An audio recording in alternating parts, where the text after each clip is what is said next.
היה איזה יום ראשון לפני שבועיים, אז קשרתי לאמא שלי.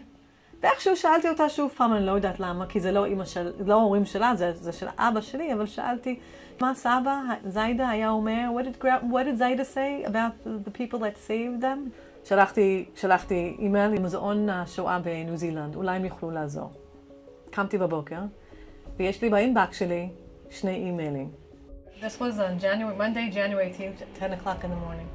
Hi Sarah, I'm the daughter of Vladimir Rishko and Renee Rishko, nee Rivka Schildkraut. Your email seems like a miracle because I've wanted for years for my father to be recognized as a righteous Gentile, but we felt there wasn't enough proof. I have the names of several people whom my father hid in his house.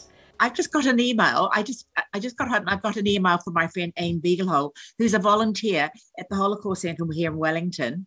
And in the email from you, it says that you're seeking a man, Rishko, who hid 16 Jews in Przemyśl in a bunker for up to 2 years. Well, I only knew that there were 16 Jews and that they were hidden for 2 years, but I didn't have a name. And it's like, I can't even believe that somebody could figure that out. I mean, what's the likelihood? I sent off an email to the museum and I didn't expect really to get anything. And just by chance, my mom said to me, oh, the rescuer, he married one of the Jews and he moved to New Zealand. I never in the wildest dreams would thought that I would find you. How do you have names or a list or anything? My mother never talked very much about. This is the one aspect of her Holocaust suffering that she never talked about. But about 15 years ago, she gave me a list of the names of the people some of the names of the people hidden. And I didn't know what to do with it because it just seemed so unreal. And well, can you read the list to me? Can you read the list to me? Can we make sure that we're the right people for each other? I'll go and get it. Just one moment. Hang on. I know exactly where it is. I've had it in a drawer for 15, 20 years. And wow. I'm just going. Well, this is so emotional. It's just one moment. I can't believe it.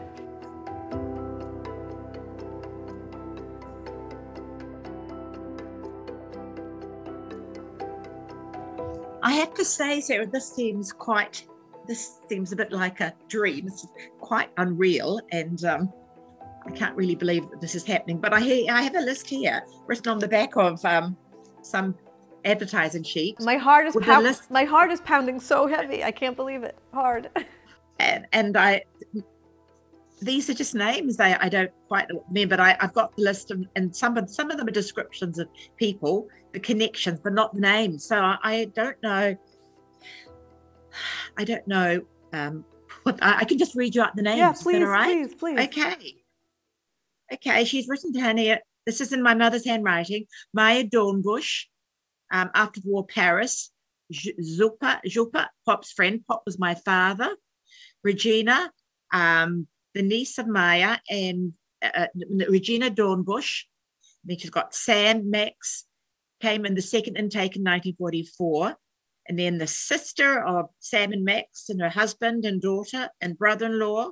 And then Sam's girlfriend, Franja, her sister, Ruja, her nephew, Zuzek, also Feingold, wife and child.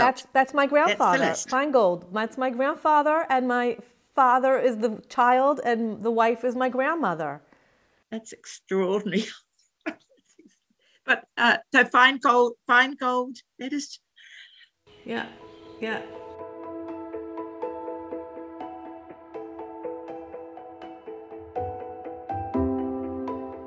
So I work with the names of the families, not only in Przemyśl, but in Lwów, the whole Galicia. I was working on the databases for the use of genealogists. So it was a familiar name for me. I knew this name. I can recognize which name it comes from. This is interesting story because there were many hiding places.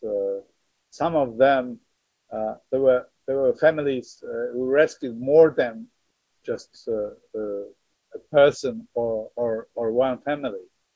Did they describe to you what the bunker or the hideout looked like? Well, I only know that that they had a little child, that they have to keep him always mouth closed. And my father was a very good storyteller.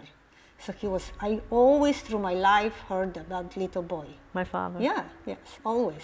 And my kids know about it. It was this little boy that my father adored, and he was telling him story, and many times he had to close his mouth when they heard some noise.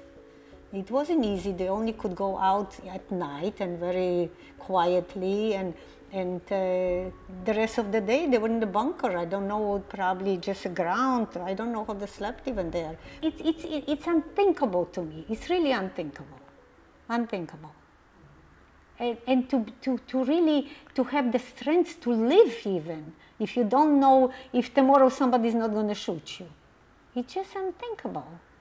And I cannot watch movies, I cannot see any shooting. I mean, I'm totally crushed by it. I can't take it. Really, They had to be quiet. During the day, it was really very difficult. That's what my mother described. So they kind of, I don't think they even talked. I don't know what they did, because there was, unless they had some books which I would really never question it. But they must have taken something. But it was dark, I presume. Dark, yes, of course. Because when I asked my father, and he was a little boy, right? And I asked him, what do you remember from being in the hideout?